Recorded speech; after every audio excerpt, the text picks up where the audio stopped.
Few moments later.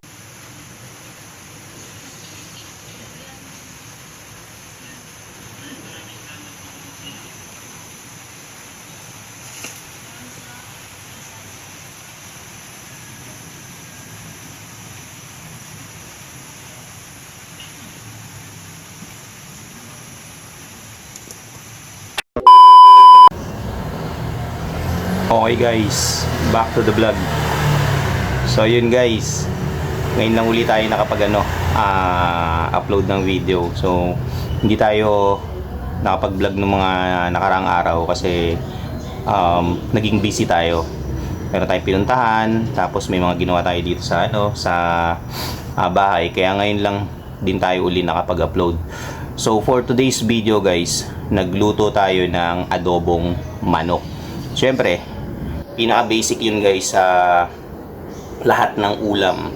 Hindi pa magastos, bibili ka lang ng kahit ilang pirasong manok lang or 1/4 na manok lang, and then lagyan mo lang ng toyo, ng suka, and then ayun na. So depende na sa'yo kung mag-a-add ka ng like patatas or like itlog, nilagang itlog, yung mga tipong ganun. Well anyway, ayun nga, nagluto tayo guys ng adobong manok. So ang una natin ginawa guys, nag-cut tayo ng bawang and then ng sibuyas. Tapos nilagay natin siya sa kaserola na mayroong mantika. Ilan natin siya doon guys. Ang tawag doon, niluto muna natin siya doon. Ayun. So hanggang sa mag-turn siya ng golden brown, at saka after nun nilagay natin yung manok, karne ng manok.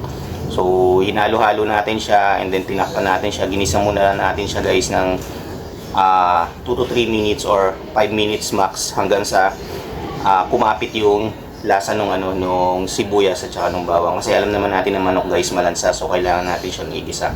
Then after nun guys, pag igisa natin, ilagay natin yung toyo, and then isinunod na natin yung suka. So hindi nilagyan rin pala natin siya guys ng daon ng laurel. Ito yung daon ng laurel or basil leaves. Ayun, pinakuluan natin siya. So after kumulo guys ng 10 to 15 minutes, inilagay natin yung patatas. So naglagay tayo ng patatas guys, pampadagdag lang ba dun sa karne ng manok, para at least dumami siya. So ayun, so hintayin natin lumambot yung patatas guys along with yung karne ng manok. Then pagkatapos nun guys, haluin natin ng konti, and then naglagay tayo ng konting sabaw. So ayun, syempre manok yun, kailangan ng sabaw ng adobo. And then yung daughter ko pa naman, hindi kumakain yun ng adobo nang walang sabaw. So nilaglagay tayo ng sabaw. So antayin ulit natin gumulo guys, 10 to 15 minutes, and then magkatapos nun, ayun na, luto na yung adobong manok. So makikita nyo lahat yun guys dito sa video ko, yung step by step kung paano natin nagluto, kung paano tayo nagluto ng adobong manok. So again, hindi yung magastos, hindi mo kailangan bumili ng maraming rekado. All you need to do is yung meron kang main ingredients, which is yung karne ng manok, and then toyo, mantika, bawang, sibuyas. So ayun na.